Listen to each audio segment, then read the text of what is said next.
If you own a med spa and you want to start showing up in Google and AI searches, this video is for you. I'm going to show you how to structure your website and your online content so that you not only show up in just Google searches, but you show up in ChatGPT, Perplexity, Gemini, Grok, all the AI channels as well. Because the main thing that clinic owners don't realize is that people aren't just searching Botox near me or Dysport near me. They're searching who has the best Dysport prices. They're searching who's the best injector in my area. They're saying what's safer, Sculptra or filler. And if your website is not structured properly, you're not going to show up in any of those searches at all. It's not because you're bad. It's not because your work isn't great. Your website is just not structured in a way that benefits that system. And that's what we're going to fix today. So here are 3 things that you can do today in order to improve your outcomes, both in Google search and AI search. Number 1 is to answer real patient questions. Most med spa websites are structured in a way that kind of just lists things off. They often treat their website like a glorified brochure. So they'll say, tox, they'll say Dysport, they'll say filler, they'll say lasers. And more or less, typically, at least the old hat style, is they're really trying to capitalize on the phrase because they want Google to see like a signal of, oh, they've got that phrase on their website.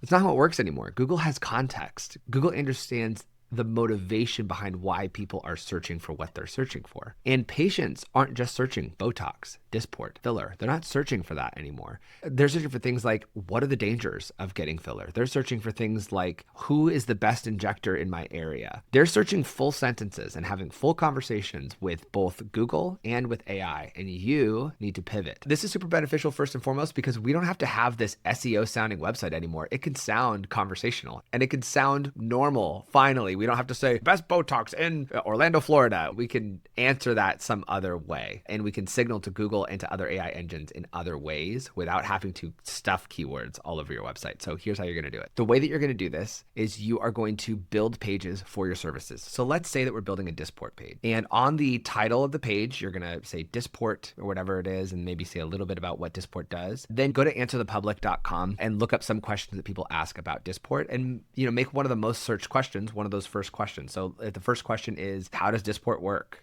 Something like that. Then perfect. Then do a small paragraph describing how it works with a call to action. Then you maybe are going to show a few before and after images. Okay. And then you're just going to have a bunch of sections below here that have FAQs that say, what's the difference between Dysport and Botox? And you're going to have a little paragraph here with a call to action. Then you're going to have another section that says, what are the benefits of Dysport with it? Blah, blah, blah, blah, blah. The way that you're getting those questions is you're going to go to Answer the Public or some other site in order to find the most searched questions related to that service and beef up your web page with that. Is that a guaranteed you're going to start showing up on the first page of Google? No, but that is a solid start. Okay. So the first thing that you can do today is answer real patient questions. You're going to do that by making sure that you have actual pages on your website that go over every single individual question. Point number 2. Structure your content for machines, not just humans. And what I mean by structure for machines and not just humans is that you have to tell machines how to read your pages. And you can do it through identifying what is what. So if you can imagine as a human,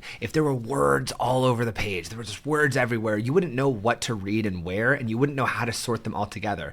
But if you put them into a heading, into a subheading, and into a paragraph, all of a sudden, you're like, oh, I know what to read and when to read it now. You got to do the same thing with your website so that Google and AI engines know how to crawl it properly. So you need to do that through having one clear H1 per page. You can designate that in your web editing software. An H1 tells Google what the page is about. There should be one H1 per page. Then you should have a series of H2s and H3s as well as logical paragraphs. It should be a logical H2 and a logical H3 and logical paragraphs. And it should all fit categorically. You have your H1, that's your big page thing. You have your H2, which is like a section. And then maybe H3s are subpoints within that section. Does that make sense? Make sure that you have some sort of an FAQ schema as well on page. So somewhere down maybe at the bottom, you can just have a bunch of FAQs that are listed. That's kind of like a simple, easy little hack that'll get you ranking. Google and all other AI crawlers favor well-structured pages. So when you think of your website, think of it more like a textbook than a brochure. Brochures are pretty, but textbooks get referenced. And the last thing that can help you get ranking today is you need to build authority signals outside of your website. What does that mean? That means that you should be getting referenced in posts, in podcasts, in news publications, in YouTube videos all across the internet so that Google and other AI engines can verify that you are what you say you are. When you have authority signals elsewhere, you start shooting up the ranks. So all AI systems and Google look for credibility sources. They're looking for things like news articles. They're looking for things like publication backlinks. They're looking for podcast features.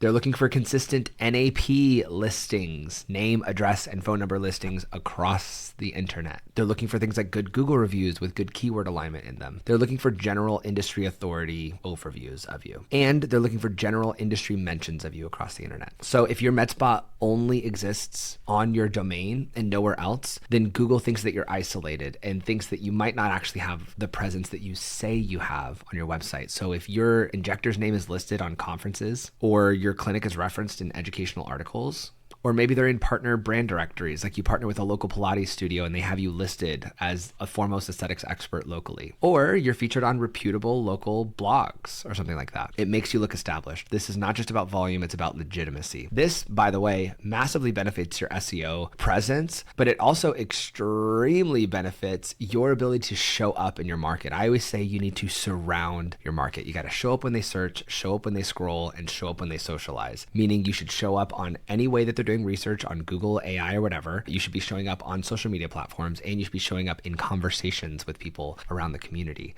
And so you having a presence on other people's websites, that all of a sudden makes you show up when they search. They're on somebody's website and they're like, oh my gosh, it looks like ABC Med Spa is also referenced here. They love them too. I've seen them a bunch of times. All of a sudden your face is just everywhere. So to bring it all together, if you want your med spa to show up in Google searches and AI searches this year, then you need to answer real patient questions. You need to structure your content clearly, and you need to build authority beyond your website. That's it. No gimmicks, no hacks, no, oh, use this magical keyword, use this magical tool and software. It is the slow, boring work of you putting valuable content for people on your site, because that's what's going to help you long term. And then when you work with an amazing SEO agency like us or like some other agency that's niche, they're going to see the work that you did and say, that's what I'm talking about. They're going to say, this is good, because that's core type work that you should be doing for your site anyway. It's not about hacks, it's about consistency. The people who do the hacks aren't going to last very long, but the people who are consistent and show up every day, those are the ones that are going to win the whole thing. So if your med spa is not showing up in AI search engines right now, it's not because you have a bad clinic, it's just because you don't have clarity, because clarity wins every single time. If you're getting value out of this content, please hit that subscribe button, hit that like button, hit the follow button, wherever this is, and leave a comment down below. If you disagree, would love to hear it. Or if you love this, if this is helping you in your clinic, I would love to hear it. We'll see you in the next one.